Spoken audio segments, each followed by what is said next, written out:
Welcome to Discussions in the Afterlife. I'm Jim. I'm Colleen. Today we're going to tell you about the antics of our father in the afterlife. He caused trouble with his family when he was alive, with his children and everyone, and it just continues into the afterlife. So here are some of the antics. So a few months after our father had passed, I did a study and I asked if there are any new group members in my house.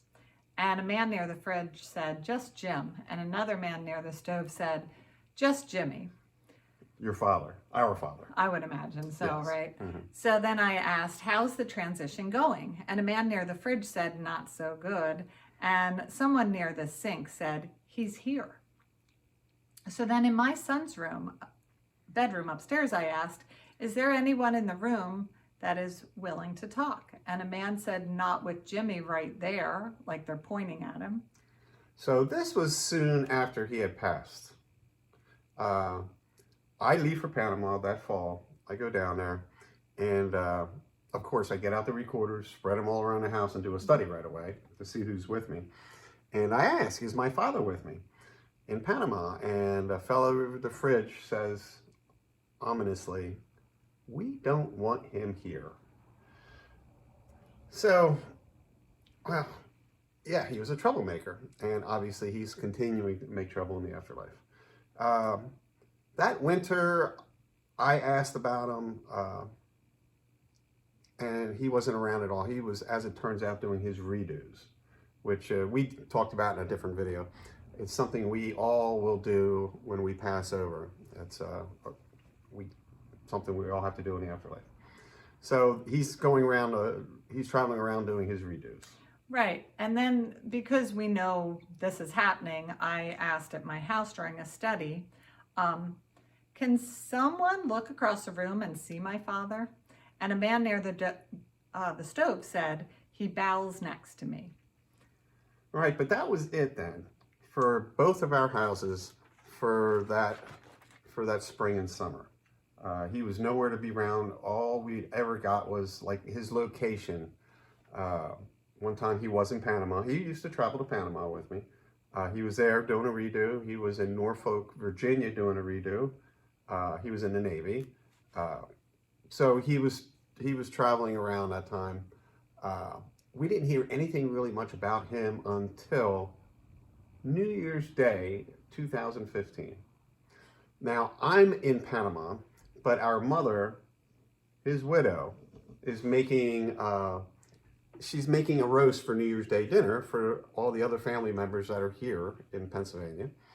And she had it out on a kitchen counter, perfectly flat, normal kitchen counter. It was on a cookie sheet. Yeah, it was on a pan. And our sister calls our mother, in a situation that our father hated. He hated when she was on the phone with anybody. So she starts a conversation with our sister.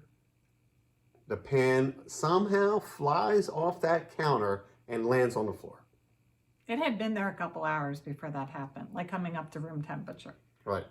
So, you know, I hear this story, and so right away, I get out the recorders in Panama, spread them around, and I start asking about that situation. And I suggest that someone wanted our mother's attention. And a person near me in the kitchen, someone has a bare face.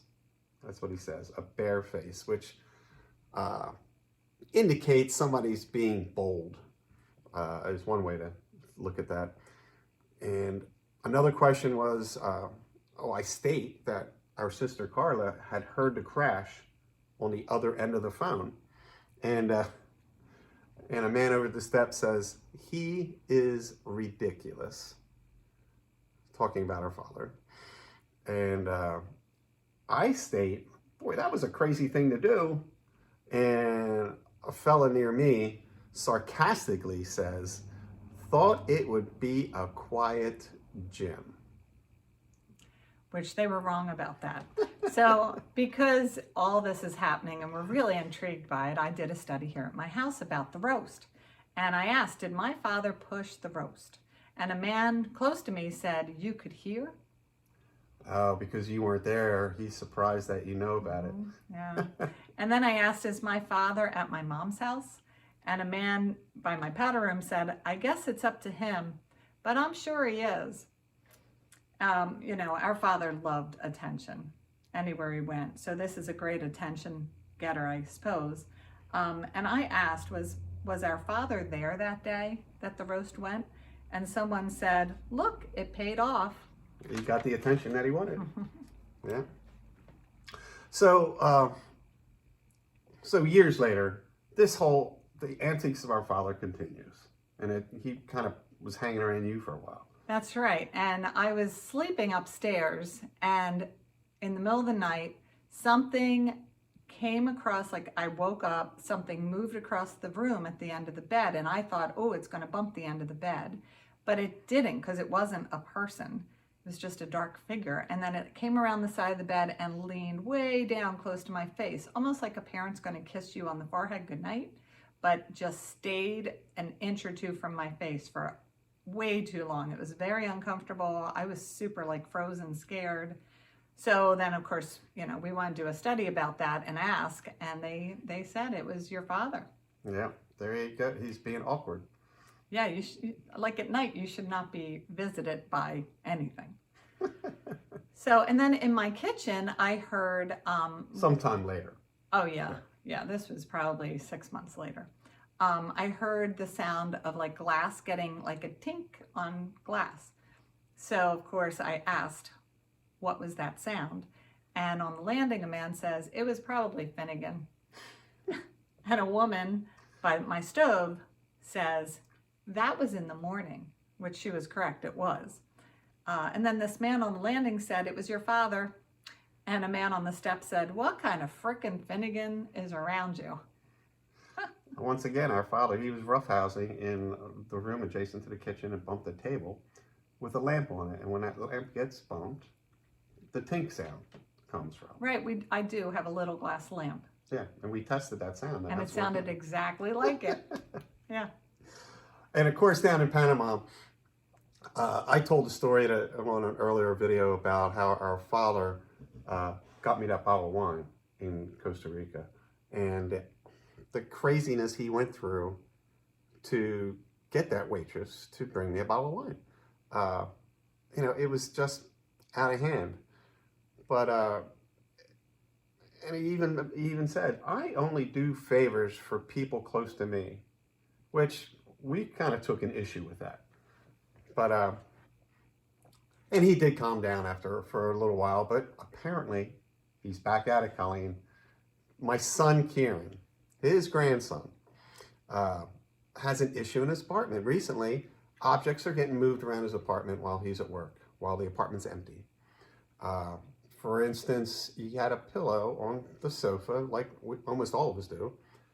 And when he came home from work, that pillow was on the kitchen counter next to the sink. Who puts a pillow next to the sink? And he's lived there a long time. He's been there years. Never happened before. Never happened. Yep, absolutely. And a few other things happened. And late this past week, he came home from work, and his daughter's blanket was moved. And he only has his daughter on the weekends. It was moved from her room to the sofa. He knows he didn't do it. His daughter's not around. So he gets me involved, knowing that, well, we talk to these people using the recorders. So I take some recorders over, and we did get some pretty good stuff. Right. So when Kieran asked the question, who was doing it, moving the stuff around, a man says, Jimmy. And it was most likely our father. His grandfather. His grandfather. And another man said, every day we have to help him.